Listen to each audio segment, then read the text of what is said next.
본문에 타락한 인간의 다양한 죄의 항목들이 열거되어 있습니다. 불의, 추악, 시기, 살인, 분쟁, 사기, 비방, 교만, 부모 거역, 무정, 무자비 등등 이런 죄의 항목들이 열거되어 있습니다. 자, 그런데 이렇게 다양한 죄의 항목들은 모두 인간의 타락한 죄의 본성에서 나오는 겁니다. 다시 말해서 인간의 타락한 죄의 본성이 여러 가지 다양한 죄의 항목들을 나오게 했다는 이야기입니다. 그러니까 죄의 본성이 뿌리라면 다양한 죄의 항목들은 그 뿌리에서 나온 열매들입니다. 죄의 본성에는 몇 가지 특징이 있습니다. 그 중에 죄의 본성의 특징이라고 할 수 있는 두 단어가 본문에 나오는데요.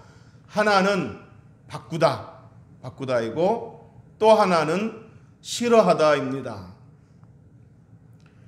자, 오늘은 그 두 가지 단어, 즉 죄의 본성의 특징이라고 할 수 있는 두 가지 단어를 살펴보면서 타락한 인간의 내면에 깊이 자리 잡고 있는 그 죄의 본성의 특징이 무엇인지 살펴보도록 하겠습니다.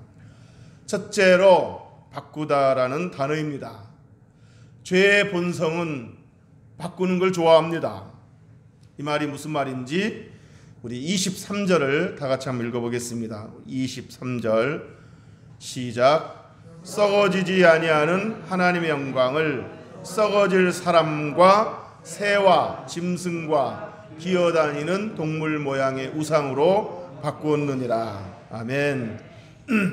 타락한 인간의 죄의 본성은 하나님의 자리에 우상을 바꾸어 놓습니다. 하나님의 자리에 우상을 바꾸어 앉혀놓고 하나님이 받으셔야 될 영광을 사람과 새와 짐승과 기어다니는 동물 모양의 우상에게 준다는 겁니다. 우리 25절도 한번 읽어보겠습니다. 시작. 이는 그들이 하나님의 진리를 거짓 것으로 바꾸어 피조물을 조물주보다 더 경배하고 섬김이라. 주는 곧 영원히 찬송할 이시로다. 아멘.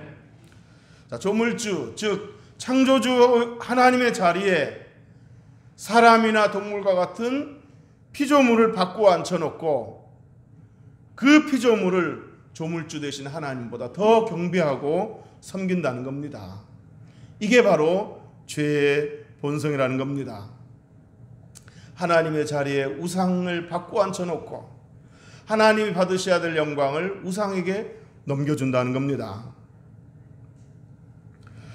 사랑하는 성도 여러분, 저 여러분에게 어떤 형상을 지닌 그런 우상은 당연히 없겠지만 하나님이 계셔야 할 자리에 돈을 바꾸어 앉혀놓고 돈이 우리의 주인이 되고 돈이 우리의 우상이 되는 일은 없어야 될 줄로 믿습니다. 우리가 사랑하고 의지할 하나님의 자리에 돈을 바꾸어 앉혀놓고 돈을 더 사랑하고 돈을 더 의지하는 일은 없기를 주님의 이름으로 축복합니다. 이처럼 인간의 타락한 죄의 본성은 참되신 하나님의 진리를 따르지 않고 거짓된 어떤 것으로 바꾸려고만 한다는 겁니다. 뿐만 아니라 타락한 인간의 죄의 본성은 하나님이 정하신 창조 질서를 바꾸려고 합니다. 본문에 동성애라는 죄가 나옵니다. 우리 26절부터 27절 두 절을 같이 한번 읽어보겠습니다. 시작. 이 때문에 하나님께서 그들을 부끄러운 옥심에 내버려 두셨으니 곧 그들의 여자들도 순리대로 쓸 것을 바꾸어 영리로 쓰며 그와 같이 남자들도 순리대로 여자 쓰기를 버리고 서로 향하여 음력이 불릴 듯하며 남자가 남자와 더불어 부끄러운 일을 행하여 그들의 그릇 때문에 상당한 보응을 그들 자신이 받았느니라. 아멘. 자, 이 구절에서 여자들이 순리대로 쓸 것을 바꾸어 영리로 쓰고 남자들도 순리대로 여자 쓰기를 버리고 남자가 남자와 더불어 부끄러운 일을 행한다고 그랬습니다. 즉 여자와 여자가 육체적인 관계를 갖고 남자와 남자가 육체적인 관계를 갖는다는 겁니다. 이게 바로 동성애라는 죄입니다. 이 동성애라는 죄도 바로 타락한 인간의 죄 본성에서 나오는 겁니다. 하나님이 세우신 창조 질서, 즉 순리를 영리로 바꿔버리려고 하는 타락한 죄의 본성에서 나온 겁니다. 분명히 하나님께서 사람을 지으셨을 때는 남자와 여자로 지으셨다고 그랬습니다. 그리고 하나님이 결혼 제도를 만드셨을 때도 남자와 여자가 한 몸을 이루라고 하셨습니다. 이게 바로 하나님의 창조 질서입니다. 남자와 여자가 한 몸을 이루는 것이 하나님의 순리입니다.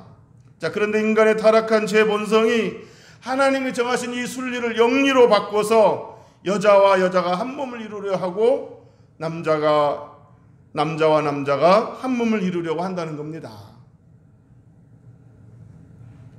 여러분, 동성애는 분명히 죄입니다. 동성애, 즉 동성끼리의 육체적 관계나 결혼은 분명히 죄입니다. 물론 우리 그리스도인들은 동성애자들을 긍휼히 여기고 사랑해야 됩니다.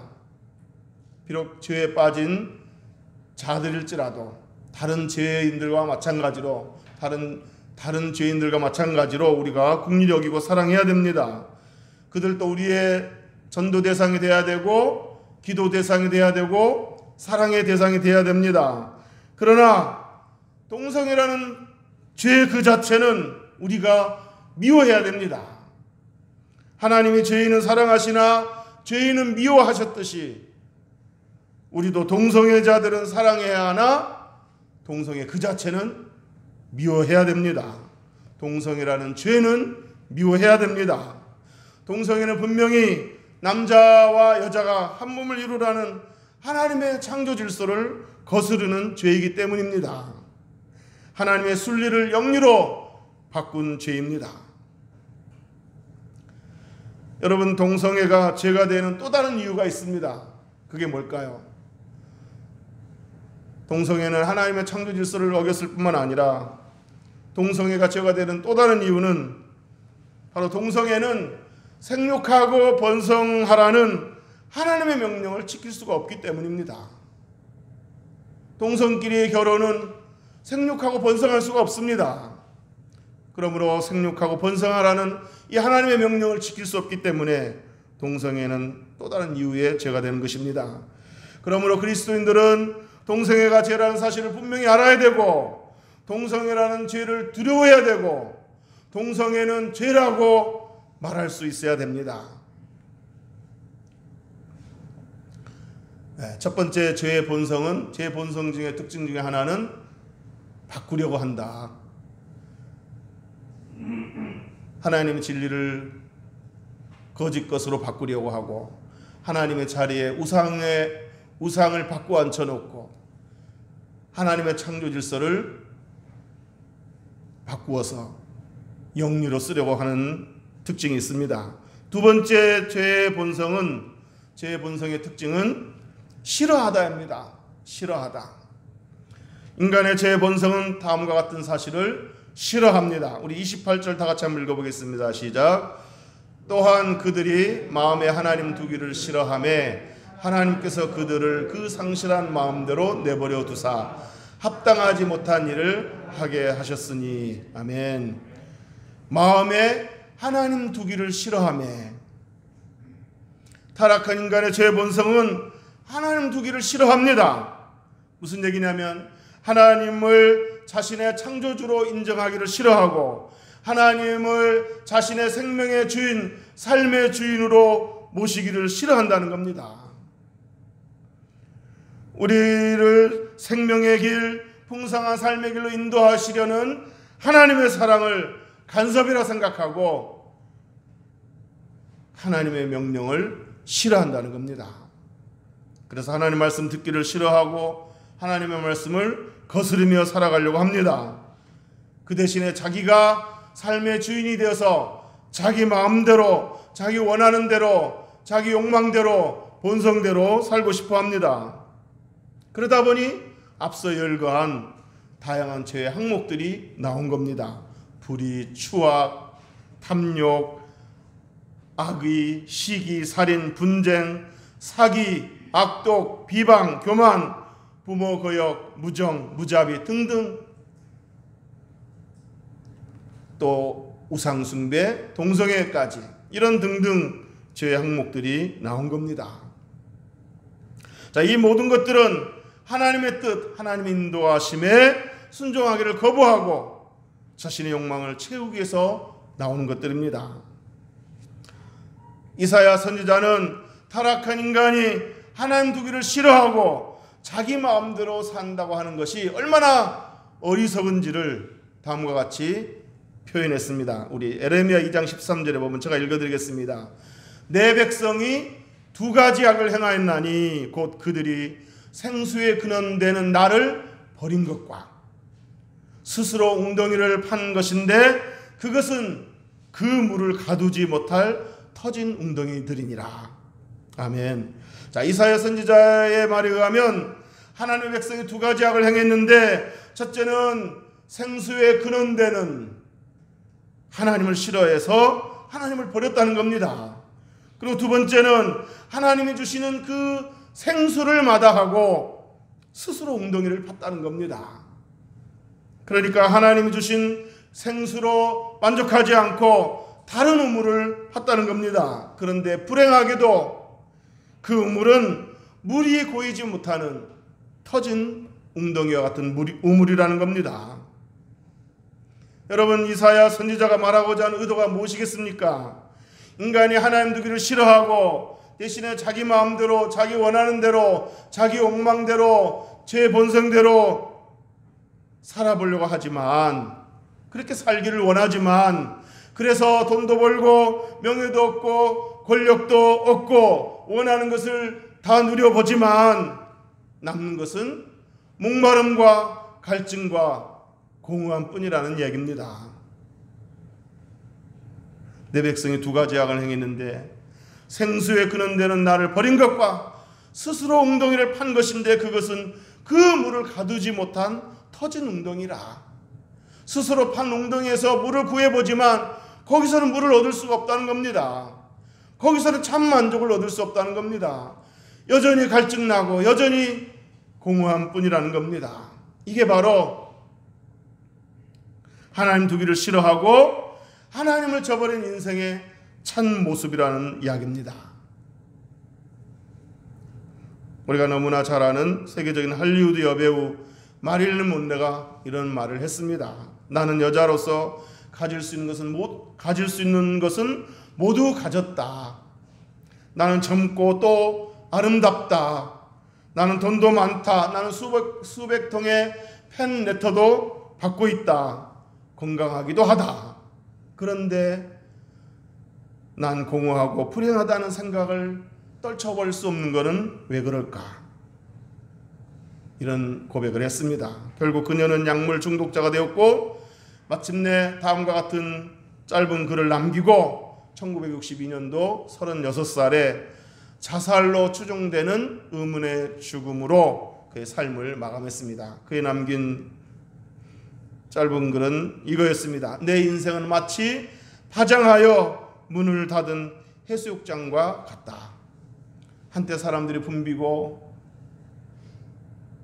음악소리가 들려오고 웃음소리가 들려오던 그 해수욕장이 이제 계절이 바뀌고 문을 닫은, 사람들은 사라지고 없는 그런 해수욕장과 같다는 겁니다. 인간의 타락한 죄의 본성은 자신의 삶 속에 하나님 두기를 싫어합니다. 창조주요 생명의 주인이 되시는 하나님을 삶의 주인으로 모시기를 싫어합니다. 그리고 하나님 대신에 자신이 주인이 되어 자기 마음대로 하고 싶은 대로 원하는 대로 본성이 시키는 대로 살려고 합니다. 그러나 이것을 알아야 됩니다. 하나님 주시는 생수를 마다하고 다른 어떤 것에서 만족을 얻으려고 할 때 결국에 남는 것은 목마름과 갈증과 공허함 뿐이라는 것을 알아야 됩니다. 지금까지 본문에 나오는 죄의 본성의 특징이라고 할 수 있는 두 단어를 살펴보았습니다. 하나는 바꾸다. 죄의 본성의 특징 중에 하나는 바꾸려 한다. 또 하나는 싫어한다. 이 두 단어를 살펴보았습니다. 자, 그런데 우리가 주목해야 할 또 다른 또 하나의 단어가 있습니다. 그것은 바로 내버려 두다입니다. 내버려 두다. 우리 24절 한번 읽어보겠습니다. 시작. 그러므로 하나님께서 그들을 마음의 정욕대로 더러움에 내버려 두사 그들의 몸을 서로 욕되게 하셨으니. 26절 읽어보겠습니다. 시작. 이 때문에 하나님께서 그들을 부끄러운 욕심에 내버려 두셨으니. 28절 한번 읽어보겠습니다. 시작.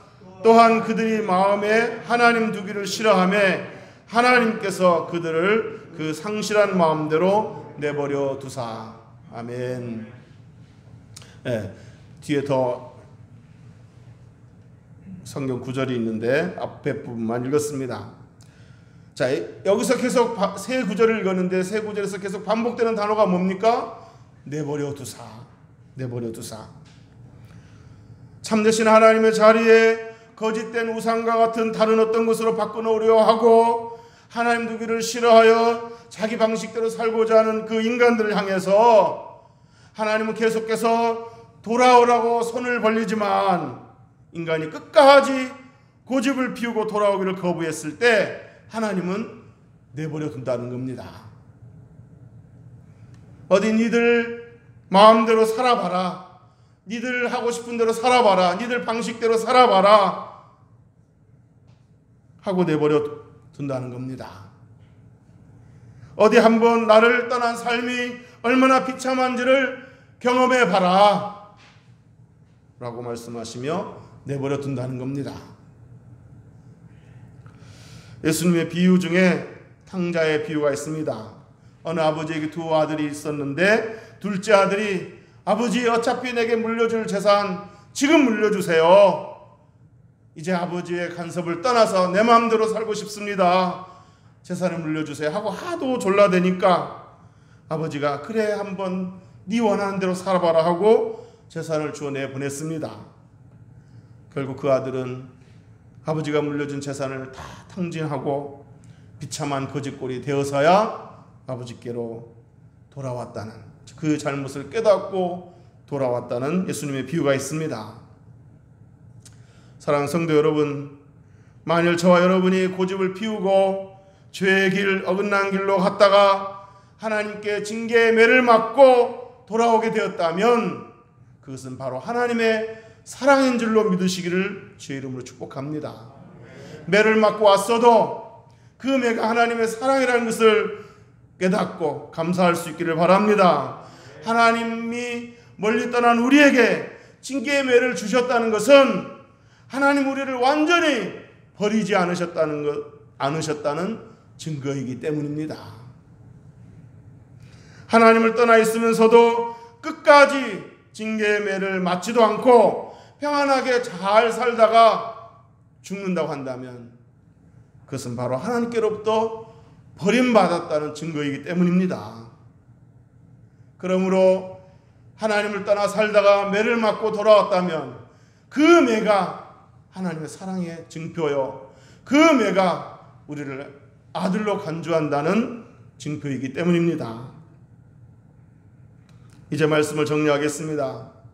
오늘 본문에서 다양한 죄의 항목들이 열거되어 있는 것을 맨 처음에 살펴보았습니다. 그리고 이 모든 죄의 항목들은 인간의 타락한 죄의 본성으로부터 나온 것이다 라고 살펴보았습니다.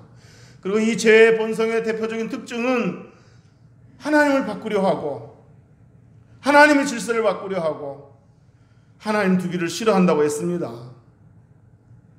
하나님 대신에 하나님이 앉아 계셔야 될 자리에, 하나님 영광을 받으셔야 될 자리에 우상을 앉혀놓고 그 우상에게 영광을 넘겨준다는 겁니다. 하나님이 세우신 그 질서를 싫어하고 바꾸려 하고 순리를 영리로 바꿔 쓰려고 하는 게 죄의 본성이라는 겁니다. 자, 그런데 이 죄의 본성은 잠시 우리를 즐겁게는 하지만 결국 우리에게 갈증과 공허함만을 준다고 우리가 살펴보았습니다. 그리고 오늘 지금 다루지는 않았지만 이 제 본성대로 살다가 끝내 죄에서 돌이키지 않는다면 결국 영원한 심판, 지옥 형벌을 피할 수 없게 될 것입니다. 자, 그런데 문제는 우리 스스로는 이 죄의 본성을 이길 수가 없다는 사실입니다.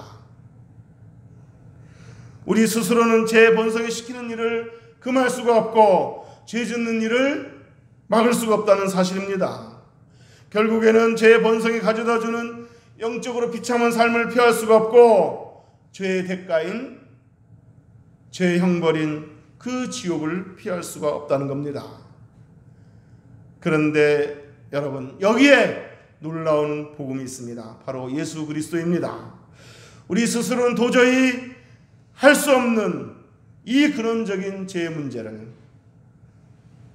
예수 그리스도가 해결하셨습니다. 우리가 받아야 할 죄값을 예수 그리스도가 십자가에서 대신 치르시고 죽으심으로 우리로 제사함 받을 수 있게 하셨습니다.